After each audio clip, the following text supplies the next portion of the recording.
I'm recording this now.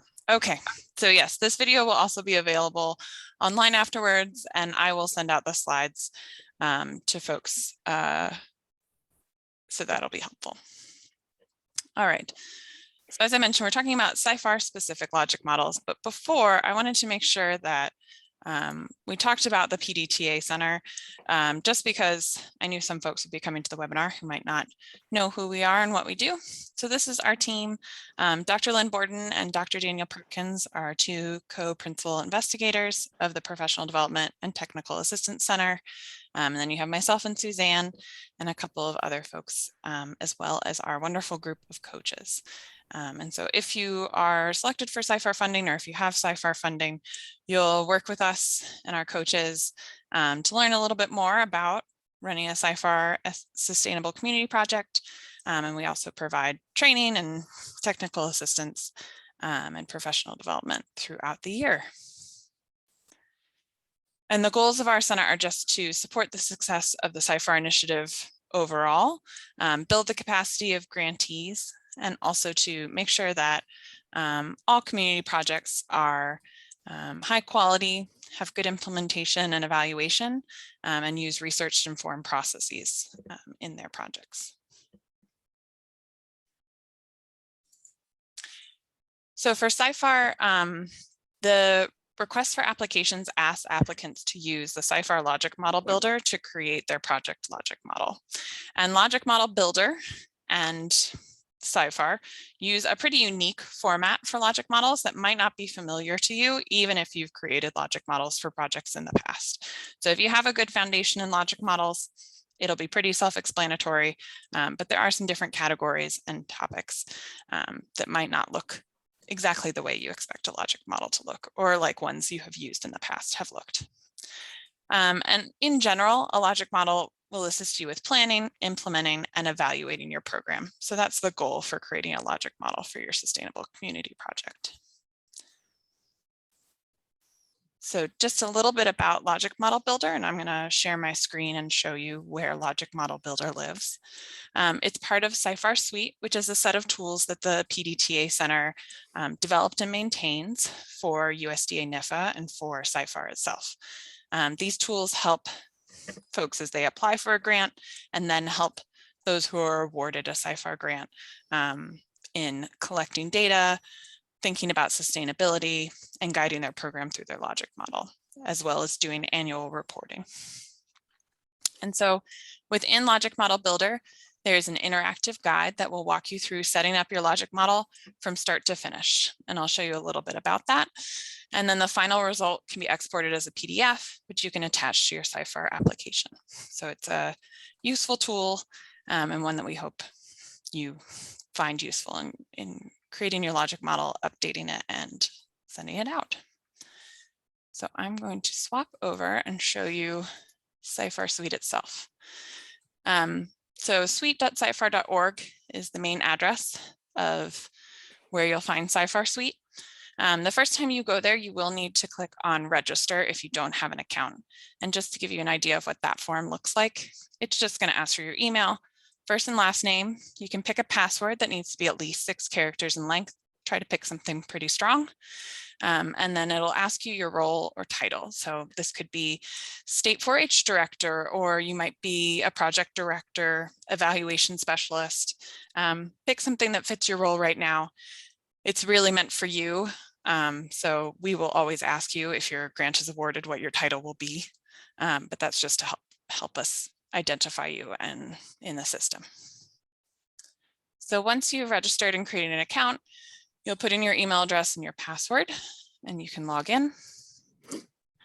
And then to get to Logic Model Builder, you'll just click on Logic Model. There are a couple of guides here that will give you more information about Logic Model Builder and logic models. These are ones we've developed in the past as the PDTA Center. So there's one talking about what is a logic model, and logic models is a living document. And then how do I build a logic model is another video that we have. So to build a logic model, you'll just click Build a Logic Model. And you'll provide a descriptive title. So it may help you to include things like the date. Sometimes folks put things like final in all caps when they're happy with it. But just the name of your sustainable community project is also a fine title for your logic model. And then when you click Save and Continue, this is the interface of Logic Model Builder. So this is the meat of what I wanted to show you. For each step, and there are 13, you'll find on the left hand that there's a description or a definition of what this step is asking for, a little bit more detail about what the step is asking for, and then there'll be some examples. So here are some examples of needs, examples of assets, different levels that needs and assets might reside at. They could be health needs and assets, education, ones associated with families or individuals. And so the information on the left is intended to guide you as you put your text or your information into each of the boxes in the middle of the screen. And there's a note here. If you would like these boxes to be bigger, you can just stretch them using the little triangle at the edge to make them as small or as big as you would like, to help you see what you're typing and to better fit your screen and your needs. So as you type each need, so for example, we know that families might feel disconnected from the local. I'm making things up, so don't judge my needs and assets. All right, you can click the plus sign to add a new need. And so you can add as many needs, as many assets, as many boxes as you need. And then when you're happy with what's on the screen, you'll go ahead and hit Save and Continue, and the next step will show up. So I'm not going to walk you through each and every step of me making up my own logic model. It would be a mess because I would be coming up with a program on the fly. But the logic model builder is meant to be this kind of interactive interface that guides you through what the logic model builder is asking for and what each of these parts of a CYFAR logic model are. And as you probably saw back out here, I have a pretty junky logic model associated with my practice grant here, but I can print this logic model as a PDF so that I can attach it. And so here's the PDF that develops from that. All right, so that's a broad overview of what Logic Model Builder looks like on our website. So now I'm going to talk a little bit about each of these parts of a CYFAR logic model because some of them might be more or less familiar to folks. So in step one, you're looking at your identified needs. Why are we doing what we're doing? So you might need to do a needs assessment in order to, or might have done a needs assessment in the past to get this kind of information. So collecting some information about your target population or community, deciding what needs are being met and what resources exist, and determining what needs are not being addressed. So where will your program fit in the existing landscape of your community and the issue that you've identified? So the next part of logic model will ask you about the results, what the desired results of your program will be. So what difference are you hoping the program will make and for who? What would success look like? What are some of the core achievements you hope for from your program? And these are questions to consider as you're selecting each of the results that you want to include in your logic model. There are two types of desired results that you might have. So we have short-term results. So these are within the program's control and within the time frame that you've chosen for your logic model. So at the end of your program, all of your short-term results should be achieved. That is your ultimate goal. So in thinking about your short-term results, what are the things I expect to happen during the 4 to 5 years that my program is running? For long-term results, we're looking at a longer time frame than short-term results. So it might still be within the 5-year time frame of your program, but they could include much bigger changes. So things like changes in financial conditions for the group that you're working with. And they can be affected by external factors. So political environment, demographic patterns in your particular area. So these are kind of bigger picture, bigger sphere results that you're thinking about in long term. This is the really big picture of what your program is trying to do in your community. In step 3, you're going to think about how you'll know that you're achieving or falling short of those intended results. So things that participants know or are able to achieve at the end of your project. So an example here is that teens who participate in the program will increase leadership skills as measured by the common measures, administered as a pre and post test measure. So at the beginning and at the end of the program.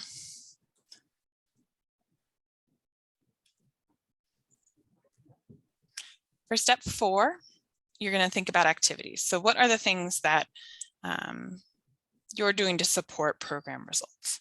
Things like developing products, providing services.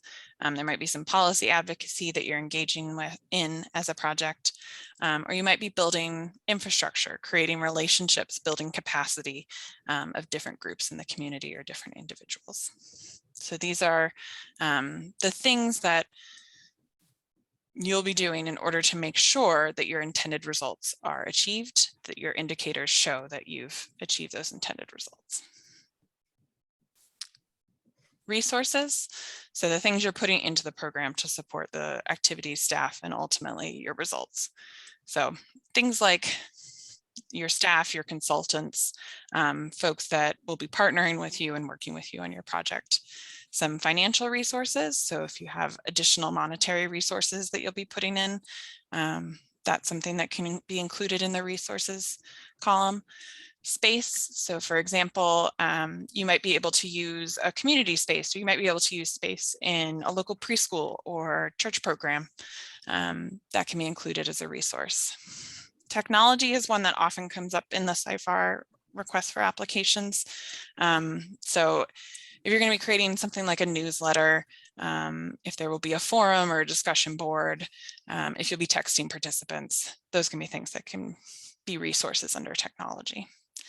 Other equipment, office machinery, some equipment that's specific to the program. So for example, if you're running a soccer program, there might be some sports equipment that you include here, or if you're doing something with pedometers and measuring physical activity, that could be some other equipment. And then for materials, just things like printing, supplies. If there's a set of program materials or curricula that you will have that are either electronic or a physical copy, that could come here. Things like insurance. So these are the pieces that you'll be implementing or putting into the program. All right, so when we look down at the bottom of our logic model in CYFAR Builder, or of a CYFAR logic model, there are these additional pieces of information that I think are pretty unique to CYFAR logic models. So I want to make sure to walk through this. When you have your desired result, so in our example, it was that teens were going to increase their leadership skills. We want to make sure that we talk about what the indicator will be, the source and type of data, what's going on? and analysis of data.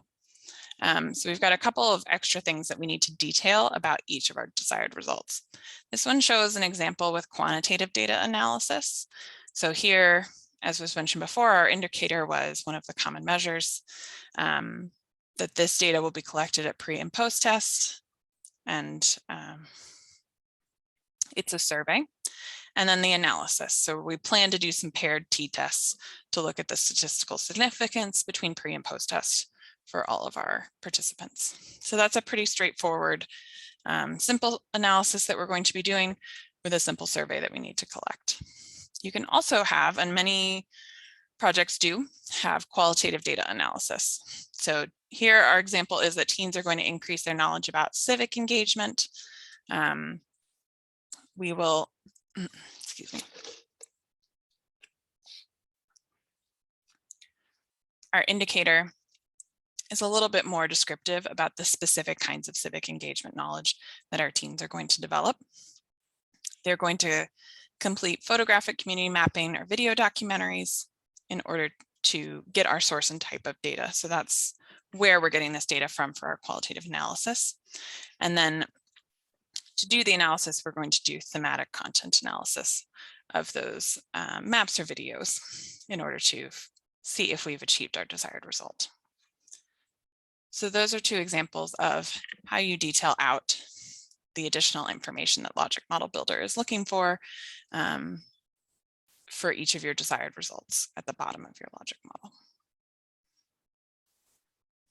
All right, that was a very long description of exactly what CYFAR logic models are and what they include.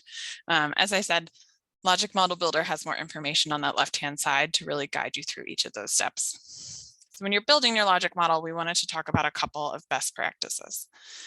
So ideally, you're going to be working collaboratively in order to create your logic model with all of the key stakeholders that you can include. So when we say that, we don't necessarily mean that you all need to sit down in a Zoom together for 12 hours and really hammer this out and come up with a logic model.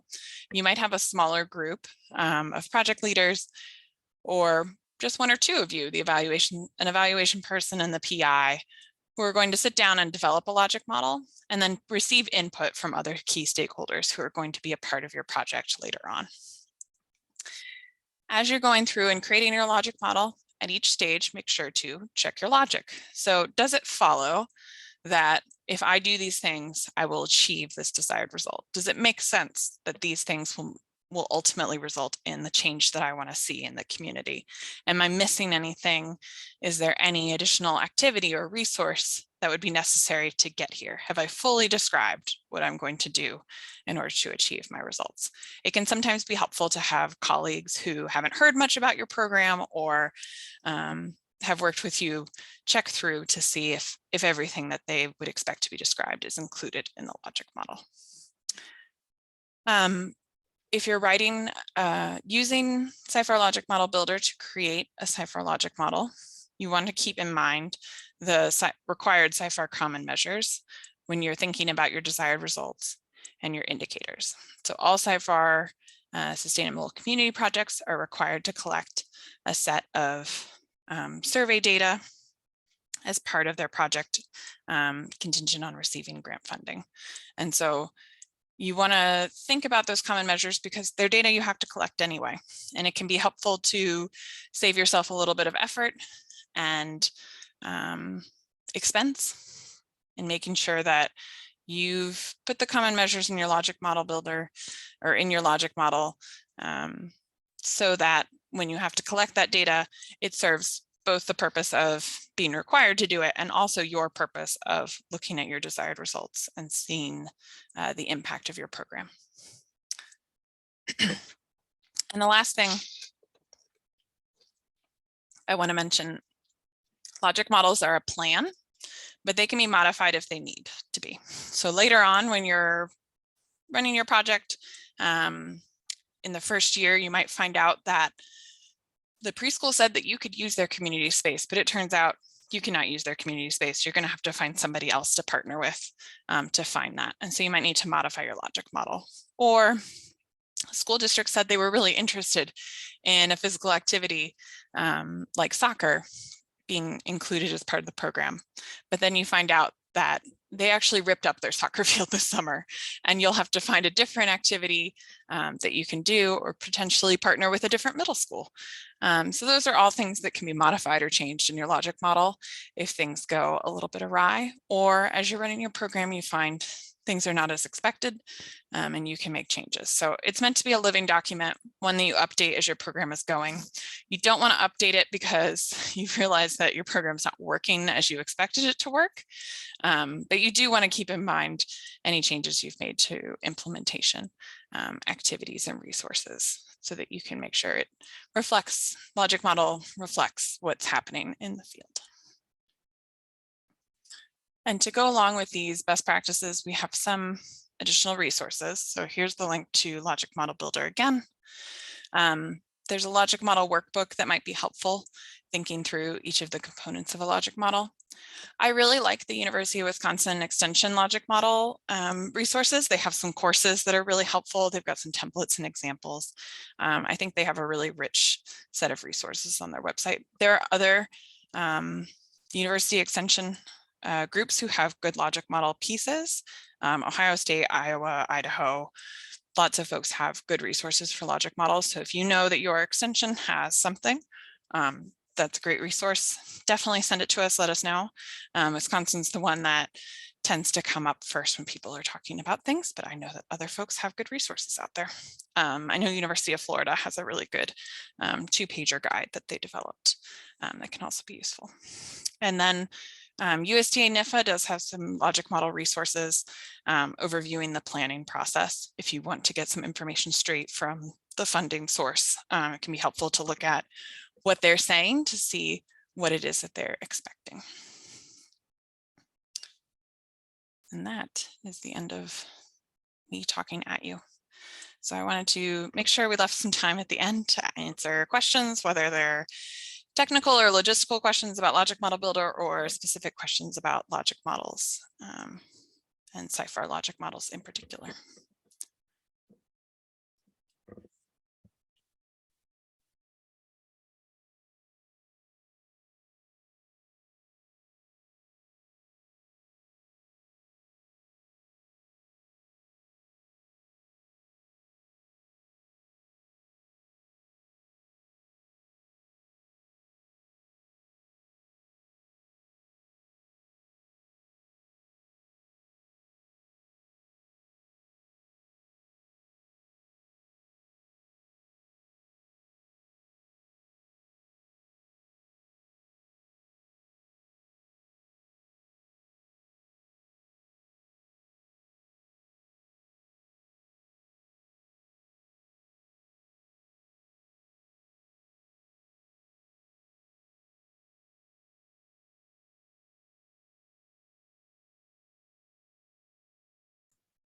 Steph, you muted yourself.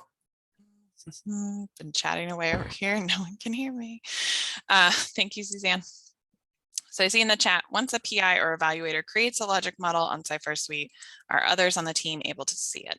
So if you have a grant that you're all associated with, yes, you'll all be able to see it.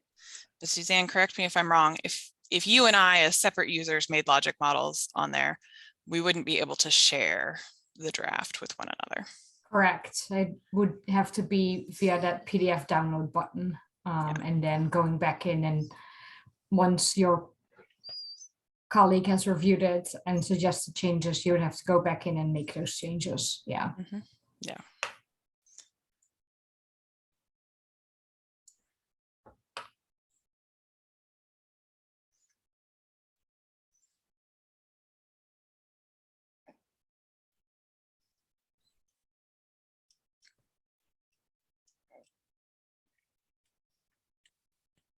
All right.